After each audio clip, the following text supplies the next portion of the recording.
Dostlar, Laçınonun bir kəndindən hər kəs salamlayıram. Hər vaxtınız xeyir olsun deyirəm. Mənim bugünkü çəkilişim 2025-ci il sentyabr ayının 10'udur. Bir neçə videolarım var. İndi o videolardan deyirəm təxminən bundan sonra bir 3-4 tane evin videosunu çəkəcəm. Mən bütün, ona da deyim ki, mən bütün kəndin evlərin videoya alıram. Yəni bizə ermənilərin vurduğu ziyanı mən burada göstərirəm. Yəni onların bizə vurduğu ziyan, bizim evlərimizi, mülklərimizi, bağlarımızı, insanlarımıza vurduğu ziyanı göstərəm. İndi o cümlədən yenə bir evin videosunu çəkirəm. Bura Behbudov Xasay Mütəllimoğlu'ndur. Xasay kişi rəhmətə gedib. Sonra yoldaşı, həyat yoldaşı rəhmətə gedib. Oğlundan biri rəhmətə gedib. Allah hamısına rəhmət eləsin. Yerdə qalanlarına can sağlığı.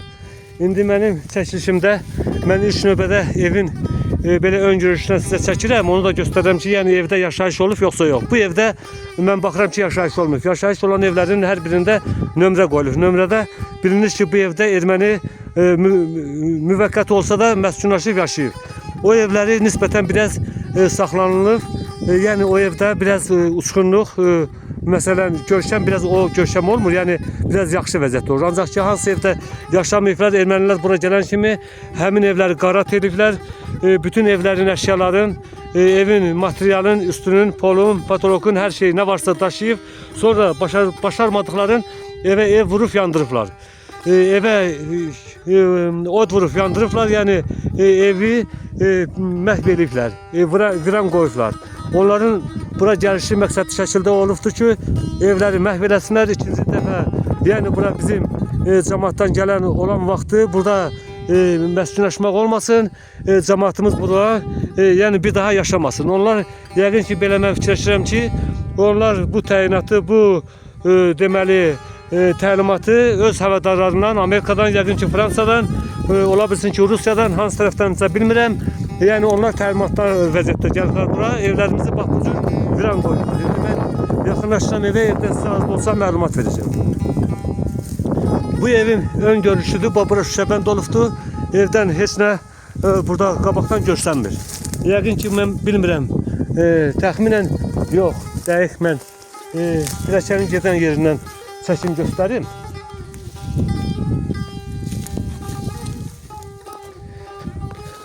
Evin pilləkən tərəfi buradan olubdur. Pilləkən indi dağılıb, heç nə qalmıyor. Pilləkən bilinmiş hansı tərəfdəndir. Pilləkənin buradan belə ayaq izləri görüşür. Pilləkən buradan qalxır evə. Evin bura şüşəbənddir. Şüşəbənddən bax belə evi burada bütün qarat olandan sonra evə od vurulub yandırılıb. Evdən bütün hər şey uçurub dağılıb. Bütün qapının, pəncərənin başı heç nə qalmıyor. Bura şüşəbənddir. Şüşəbənddən sonra sağ tərəfdə bir dənə zaldır. Zaldan o vaxtdan yandığından evin içindən ağaçlar bax hündürlüyü nə hündürlüyündədir, siz də baxırsınız. Təxminən 8-9-10 metrə qədər ağac yüksəlir. Yəni ağaçlar bitib evin içindən. Bu da onu göstərir ki, ermənilər bura gələn kimi bu evi qarat eləyib, sonra od vurub yandırıblar. Hansı evdə ki bu ağaçlar yoxdur, bilinir ki, son zamanlar burada qarat olunur.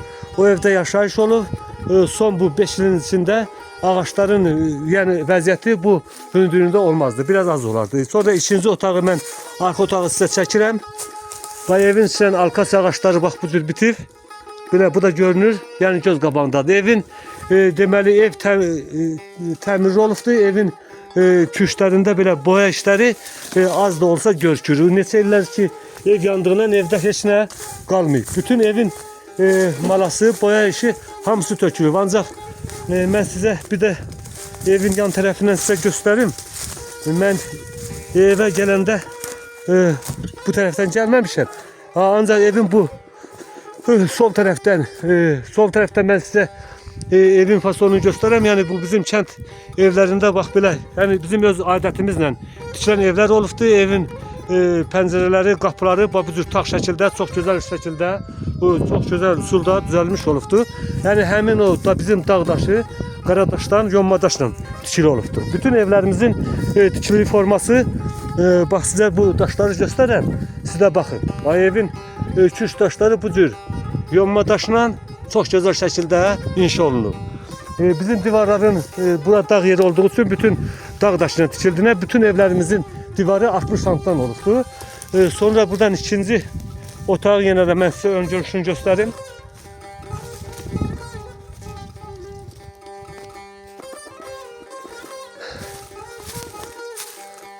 Bu iki pəncərənin yuxarı tərəfi belə görüşürüz ki, tağ olmasa da yenə bunlar yonma daşlandı.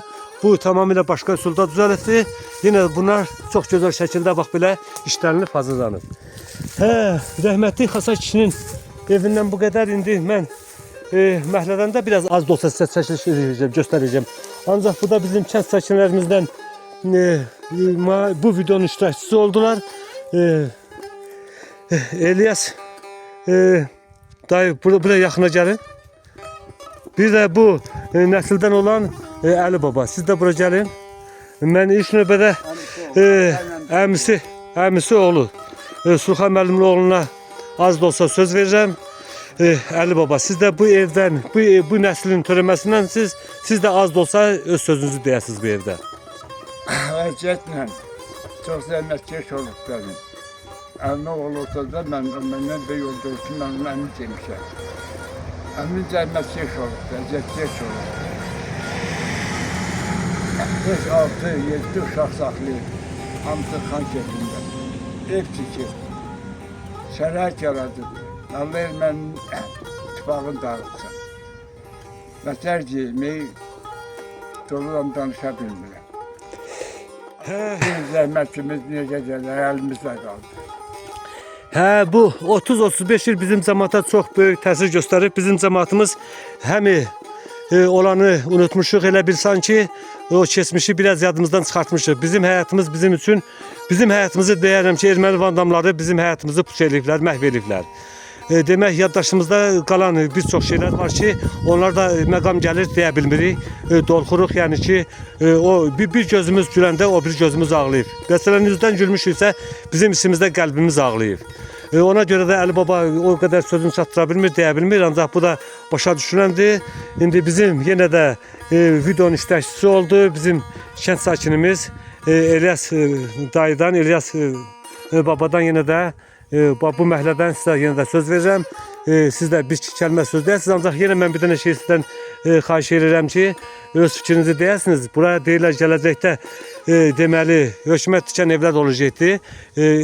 Hamısı bir-birinə oxşar sırası ilə dövlət tikən. Bir də ki var ki, bizim evlərimiz olduğu kimi bərpa olunsun.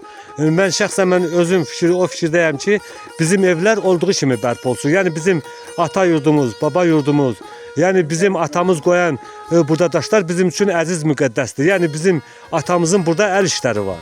Mən şəxsən istəyərəm ki, bu evlər olduğu kimi bərpa olsun. İndi Elias kişi bura təsərrüfatla gəlibdir, mal saxlayır, heyvandarla məşğuldur, üstəgəl arıçılıqla məşğuldur.